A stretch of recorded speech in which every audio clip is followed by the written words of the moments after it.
YouTube ഔലിയാക്കന്മാരുടെ കാലമാണ്. എന്തെല്ലാമാണ് ഇവിടെ നടക്കുന്നത് ഈ കൊച്ചു കേരളത്തിലെ, എന്തെല്ലാമാണ് നടക്കുന്നത് നമുക്കറിയാം. എൻ്റെ പൊന്നോ, ഒരു ഭാഗത്ത് കൊടികുത്തുന്നു, അതിൽ ചുറ്റും റിങ് കെട്ടുന്നു, ആളുകൾ പണമിടുന്നു, ഉപഭോക്താവ് കൊടികുത്തി വാഴുന്നു. മറ്റൊരു ഭാഗത്ത് ആധുനിക ഔലിയാക്കന്മാർ പറയുന്നത് അന്ധമായി അനുധാവനം ചെയ്തു ഒപ്പം ജീവിച്ച സഹധർമ്മിക്ക് ജീവഹാനി സംഭവിക്കുന്നു. നമ്മളൊന്നും പറയുന്നില്ല, നമ്മളെന്തെങ്കിലും പറഞ്ഞാൽ മൊത്തം പ്രശ്നമാകും. നമുക്കതിനുള്ള വിവരമില്ലല്ലോ. നടക്കട്ടെ, ഇതെല്ലാം നടക്കട്ടെ എന്നും പ്രശ്നമൊന്നുമില്ല. ചില ആളുകൾ പറയുന്നത് നിങ്ങൾക്ക് തവക്കുല് വേണം, തവക്കുല് വേണമെന്നാ. എന്താടാ ഈ തവക്കുൽ എന്ന് പറഞ്ഞാൽ? എന്താണ് ഈ തവക്കുല്? തിരുനബി സല്ലല്ലാഹു അലൈഹി വസല്ലം തങ്ങളും സഹാബത്തും യാത്ര പോകുന്ന വേളയിൽ നമസ്കാരത്തിന് സമയമായി.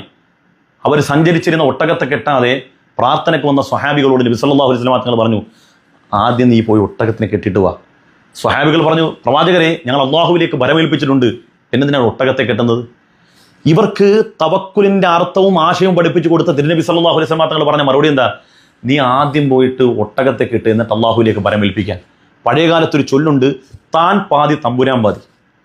ഇതിൻ്റെ അർത്ഥം വീട്ടിൽ പ്രസവിച്ച കുട്ടികളെല്ലാം മരണപ്പെടുമെന്നും ആശുപത്രിയിലേക്ക് എത്തിച്ചു കഴിഞ്ഞാൽ എല്ലാവരും പൂർണ്ണാർത്ഥത്തിൽ രക്ഷപ്പെടുമെന്നും ഇതിന് അർത്ഥമില്ല കേട്ടാ.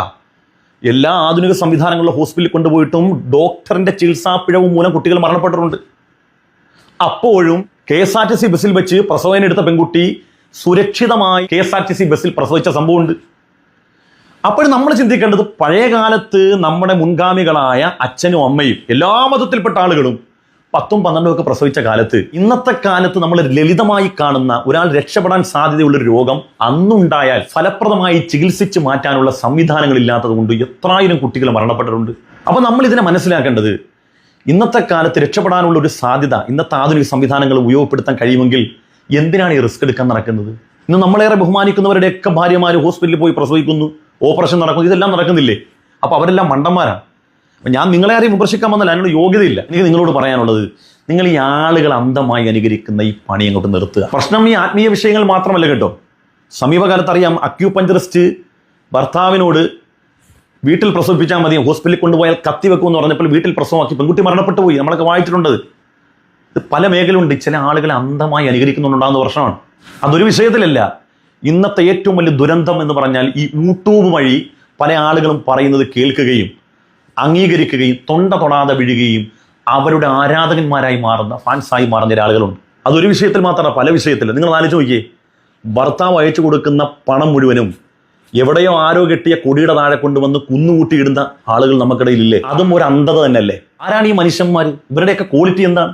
ഇന്ന് കേരളത്തിൽ ആയിരക്കണക്കിന് ഉഖ്റവിയായ മുത്തഅല്ലിമീങ്ങൾ പഠിക്കുന്ന സ്ഥാപനങ്ങൾ, അതിൻ്റെ നിത്യവൃത്തിക്ക് പണമില്ലാതെ അതിൻ്റെ കമ്മിറ്റിക്കാരായ ആളുകൾ പരക്കം വായുമ്പോൾ, ആളുകളുടെ മുമ്പിൽ യാചിക്കേണ്ടി വരുന്ന അവസ്ഥ വരുമ്പോഴൊക്കെ ഇവിടെ ചില ആളുകൾ തങ്ങളുപ്പാപ്പാക്ക് കൊണ്ടുപോയി തിരുവിൽ കാഴ്ച വെക്കുകയാണ്, എറിഞ്ഞു കൊടുക്കുകയാണ്. എത്ര മേലും തരാമെന്നാണ് പറയുന്നത്. നിങ്ങളുടെ കയ്യിലുള്ള ഈ പണം കൊണ്ടുവന്ന ഒരു മുത്തഅല്ലിമീൻ നിങ്ങളൊരു കിതാബ് വാങ്ങിക്കൊടുത്താൽ ആ കുട്ടി പഠിച്ച വിജ്ഞാനം അനന്തമായി മറ്റുള്ള ആളുകളിലേക്ക് പകർന്ന് ഗമിക്കുകയാണ്. നമ്മൾ മരണപ്പെട്ട് കാലങ്ങൾ കഴിഞ്ഞാലും നമ്മുടെ ഖബറിലേക്ക് നൈരന്തര്യമായി അതിൻ്റെ പ്രതിഫലം ലഭിക്കുകയും ചെയ്യും. പക്ഷെ അതൊന്നും ആളുകൾക്ക് വേണ്ട. ആളുകൾക്ക് ഇഷ്ടമെന്ന് പറഞ്ഞാൽ ഇത് തന്നെ. ഒരാൾ കസേരയിട്ട് അവിടെ ഇരിക്കുക, അയാൾ മാഷാ അല്ലാ എന്നൊക്കെ ഇങ്ങനെ പറയുക, അയാളുടെ മുമ്പിലേക്ക് എത്ര വീണലും വാരി കൊടുക്കാൻ ആളുകൾ തയ്യാറാണ്. ഈ കൗമിനെ ആര് പറഞ്ഞ് നന്നാക്കാനാണ്? നിങ്ങൾ ഇതൊന്നും കണ്ടുപോയി. കാണാൻ കൊള്ളാത്ത നമ്മളാരും നല്ലൊരു കണ്ണട വാങ്ങി ആരെങ്കിലും പ്രേമിക്കുക അതുമില്ല. അങ്ങനിപ്പോ എല്ലാരും കണ്ണട വെക്കണം. അങ്ങനെ ഇപ്പം എല്ലാ ഔലിയാക്കന്മാരും കണ്ണട വെക്കുകയാണെങ്കിൽ ഞാനും കണ്ണട വെക്കുകയാണ്. ഞാനായിട്ട് മാത്രം തന്നെ ഉറക്കുന്നത്. അടക്കട്ടെ. നമ്മളെ കാര്യം പ്രേമിച്ചാണ് വയസ്സായി മുടി നരച്ച്. അതെ അതെ അതെ അതെ. ഗൂഗിൾ പേ ശരിയായി, ഗൂഗിൾ പേ ശരിയായി. ഇനി ഞാനും ഒരു പണി അങ്ങോട്ട് തുടങ്ങാൻ പോകും. അങ്ങനെ അങ്ങോട്ട് വിട്ടാൽ പറ്റൂല. എനിക്കും ജീവിക്കണം. നമുക്കുള്ളത് കൊണ്ട് ഇങ്ങനെ സന്തോഷത്തിൽ പോണം. എന്ത് സുഖമുള്ള പണിയാണ്. ഞാനും തുടങ്ങാൻ പോകണം. നിങ്ങളെല്ലാം എൻ്റെ ഒപ്പം നിൽക്കൂലേ? ഞാനും വിടുന്നില്ല. ഞാനൊരു കൊടിയൊക്കെ കുത്തി റിങ്ങൊക്കെ കെട്ടി ഞാനും ഇതെല്ലാം കൊണ്ട് തുടങ്ങാൻ പോവാം. നിങ്ങളെന്നെ ഇട്ടേച്ച് പോരുത്. എനിക്കതേ പറയാനുള്ളൂ. ജീവിക്കേണ്ടേ? എന്ത് ചെയ്യും? ഒരു മാർഗ്ഗമില്ല.